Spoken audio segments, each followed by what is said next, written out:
Hi, I'm Catherine Mangiardi, and you're listening to Fierce Females Podcast.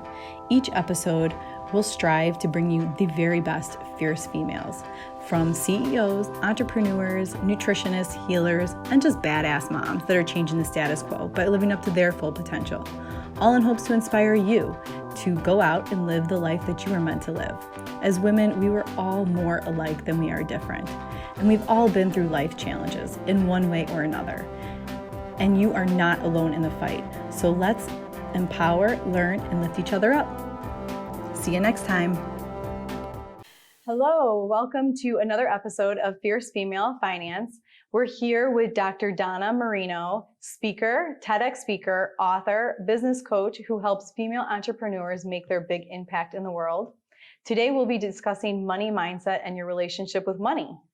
So Donna, Dr. Donna, thanks so much for joining us today. Thank you for having me back. I'm excited to be here. Yeah, absolutely. And I think the whole, now that we're transitioning a little bit into fierce female finance, the whole thing of your relationship with money is so important to all the women out there because you're really, money is power and it does make the world go round, right? Yes. Absolutely. And, that's one of my passions is female in money and female in finance and investing. So give us a little bit of tips of, what your experience is working with the psychology behind money and how we spend money, how we save money, how we invest money, because there's so much more to it. There's so much more. Yeah. Right. Our beliefs about money become installed usually by the time we're 8 years old. Wow. Yeah. So think back to when you're 8 years old or younger and think back to that very first memory you have around money.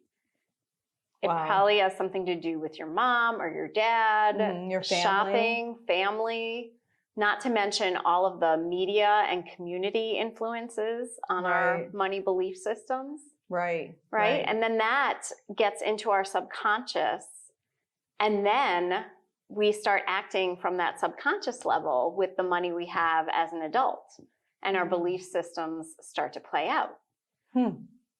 So that's so interesting that you're saying that your belief system about money is really reflected on what your parents have done, your mom, your dad, or even if you're raised by grandmothers. And so explain a little bit more about that. So like if you have parents that for fun, you go shopping with your mom, well, maybe you will repeat that same habit as you get older and with your children. So how does that translate to adulthood? Yeah. Well, some people, they do exactly what their parents did, right? Mom was a spender. Mom loved her retail therapy, right?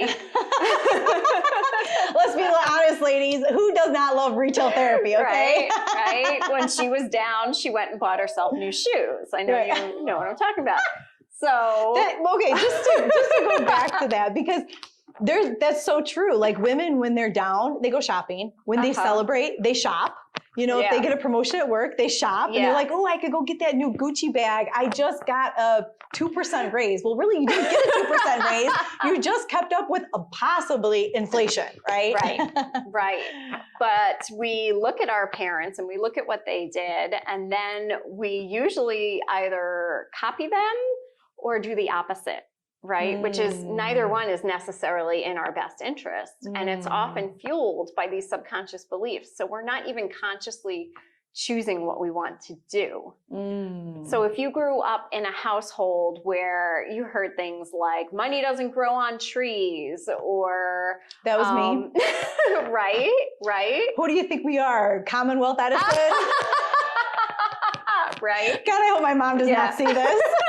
Do you think we own stock in the electric company? Right. Yes. Right. And so these things get translated to us. And so they can translate into different money personalities. So the one we're talking about right now would be that saver, which saving is a good thing, right? We want to have some cushion in our life. We want to be able to save. We want that 401k, things like that. The savers will maximize everything, right? So a saver in their unhealthy version of saving is like they can't spend a dime. It just kills them. They have this scarcity mindset that Money doesn't grow on trees. It could dry up at any minute. You have to have that emergency fund. So they essentially hoard their money, right? So they're maximizing their 401ks and things like that, which is great, but they're not living the fullest expression of their life because they're hoarding. Because they're acting in fear. Yes. Yeah. Okay. It really comes from fear, right? So it's not necessary. If your relationship with money is healthy, you'll save the proper amount. You'll spend the proper amount. You'll be able to have fun with it, you know, when you want to, but you won't just blow it all.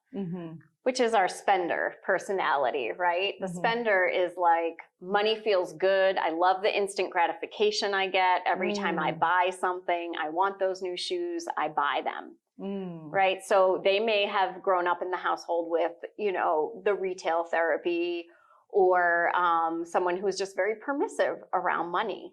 And that's how that develops. They don't have that scarcity mindset, which is a positive, but they don't necessarily have that responsible money management. And they may not believe that they can manage their money. So there may be some self-worth issues under there that think, I can't manage my money. I'm just going to do what I want with it because this is too confusing anyway. Wow. Yeah. That's really interesting. I never thought of it that way with the spenders, where they're just confused by it. So they just spend it all and they say, well, I'm just going to live my life. So then there's the people that are like, you don't know what's going to happen tomorrow. Live your life for today. Yeah. Is that the spender? Is that the psychology of the spender? Okay. That would be also part of that spender, right? I could be gone tomorrow, but if you're not. If you're not, then you really need to prepare. Right. Exactly. Okay. So then what's the other one? So you have the saver, the spender. Yep. And then you have the avoider. The avoider is the person who is really anxious about money. And they're so anxious about it that they just avoid it. They don't open their bills. So they probably have late payment fees, things like that. They don't check their balances. When they go up to pay for something, they're like, I hope there's money in the account. You know, they just avoid it. And again, there are some self-worth issues there. There are fear of, I don't know how to manage my money. Just again, a lot of anxiety around money. And that's why what you do, Catherine, with educating women is so important, because if we can cut through that anxiety and make women feel empowered, they'll start to manage their money better. And they'll start to understand how to manage their money better. Because as you're saying this, I'm thinking, well, in different times of my life, I've probably been each of those. So it's kind of like, how do you know which one you are when you know, I've been the saver, I've been the spender, and then there's certain parts where I could see where I've been the avoider. So how do you, so once you identify where you're at, then how do you change your mentality to money to rectify what you've done in the past so you don't do it going forward? Right. Well, there's a lot of pieces to it, and education is one of them. Women need to educate themselves about money and how money works. And oftentimes we're very intimidated by that. Many women today still grew up in households where their fathers were the breadwinners, their fathers managed the money, paid the bills. If you saw a relationship where your father was the primary and your mom didn't really know what was going on with the money, then you may do that as well. And you may feel like it's a masculine thing. Wow. That you hit on something that is so true. And I see it so much in the financial services industry, where the women kind of just sit back and, like, when you're showing different financial products or when you are educating them just about 401k or any sort of financial education, the woman just sits back and says, oh, my husband handles all of it. Right. My husband does all of it. I don't know what's going on. He just does all of it. And then that would be the avoider. So she is really avoiding it. But that could go back to her childhood, where she saw her husband, or I'm sorry, her father rather take care of all that. Exactly. But what happens, ladies, I hate to say it, but you know, we live longer than men. The spouse passes away and the wife is clueless as to how to pay her bills, how to manage her money, where her money is. I mean, it really becomes a mess. Yeah. I say that all the time. Women, when you have to understand your finances and take control of your finances, while your spouses are still alive, because you are most likely going to outlive them. And like you said, if they pass away, I can't tell you how many female clients I've had where their husband passed away and they literally did not know how to pay a bill. A bill. In today's day and age, we have to understand how to pay the bills. And then on top of it, you need to know the passwords to all the stuff online. You need to know the bank account names, the bank account numbers. You have to be on the bank accounts because there are still today women that are not on their bank account. They deposit checks into their husband's bank account and they don't have their own bank account, or it's not even a joint bank account. Something happens to your husband, how are you going to ever recover that money? Because that money would go into the legal system, right? Because you're not on the bank account. Exactly. So it's really crazy how that really impacts your life. So you just have to be aware, you know? It does. And a lot of times, especially that avoidant personality will think like, oh, it's fine. They're sweeping it under the rug and they think it doesn't really impact their life, especially, you know, if their husband is good at managing the money and on the day-to-day, it doesn't seem to impact their life. But something happens, which you can't predict, and then their life is in a tailspin. Right. At a time where they're most vulnerable. Oh, yes. Right. Yes. So what would you give advice to women that are in that situation where maybe they're just like their husbands just do everything and maybe they're the spenders and they don't want to look at the bills either, right? I mean, it could be that too. Where I think women that are the savers are a little bit more controlled. They want to control the money. So I don't think that would be an issue with them, but I think like the women that are the spenders or the avoiders, I think that could be a really big issue with them. Absolutely. So how would you have that conversation with your husband or your spouse or your significant other? Like, hey, you know, I would really like to start looking at the bills, or how do you, because that could be, you know, a really kind of interesting conversation. How would you have that conversation? It could be. And I would say that women need to first shift their mindset that they are in charge of their money and that they are responsible with money. And the only way it's going to get better is to educate themselves. So in the case where their spouse may be handling the money, ask them and have this conversation. Like, what happens if you're not here? What do I do? Where are the passwords? Where are the logins? Do we have a lockbox where we keep this, or a safety deposit box or something? Having financial meetings together once a week, go over the finances together. Here's where we're at. These are what our financial goals are. Be a part of the process. I think that's, this is why I love you, Dr. Donna, because be a part of the process. That if there's anything you could take away from this podcast here is just what she said, is be a part of the process of how the money works, you know, how, you know, where your money's going. And then the budgeting is really important because you have to manage your home like you manage a corporation. A corporation is managed on a budget. So your home should be managed on a budget as well. Because if you don't take charge of your money, nobody's going to do it for you. And let me tell you, the government's not going to do it for you either, right? And you can't depend on them. So you really have to understand all of those. But even that word budget is such a trigger word for people, right? So maybe I How many of you are like cringing, or you're like, oh, I feel sick or whatever?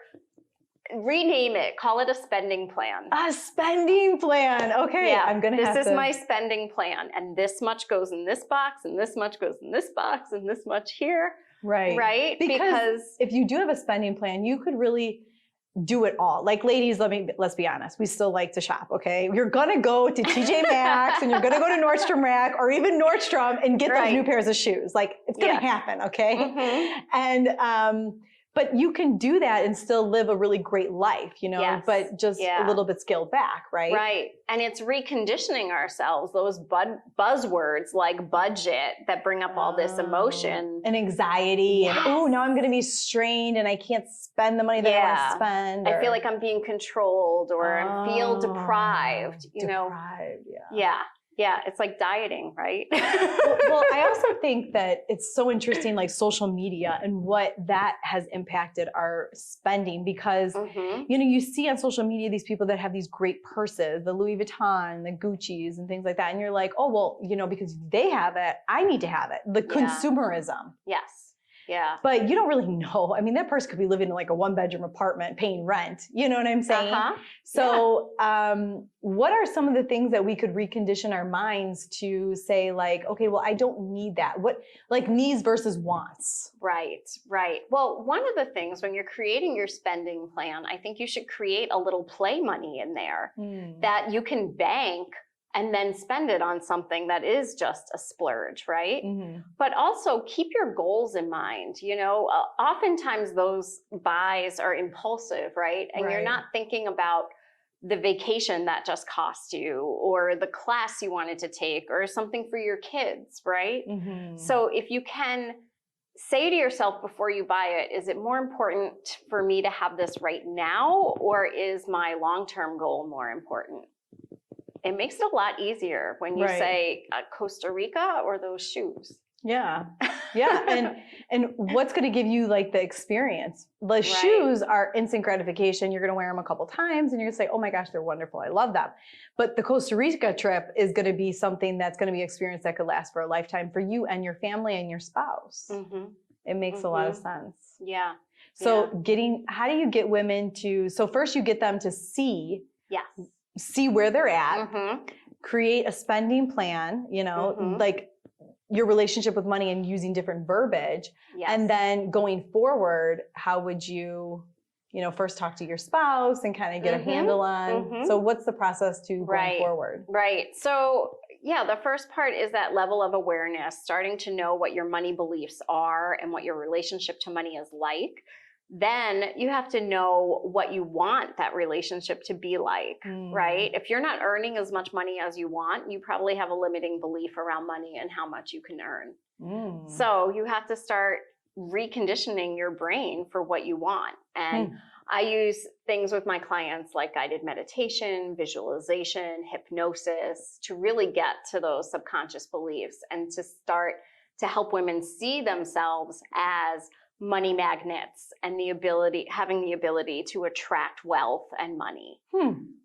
So it starts first with the mind, and then what your mind does, the actions will follow. So when you start to see yourself as, I'm a good money manager, I'm a good steward of my money, you will start to behave differently with your money, right? If I'm a good money manager, then I think before I spend. Right. And then also, I think it even translates to your career. Like if you're a good money manager and you are good at money, and you believe to yourself that you're worth more, you'll ask for that promotion or you'll ask for more money. And so many women don't think that they're worth more and they don't go out. There are statistics that show that women do not go out and get that promotion or fight for that promotion because they don't feel that they're qualified enough.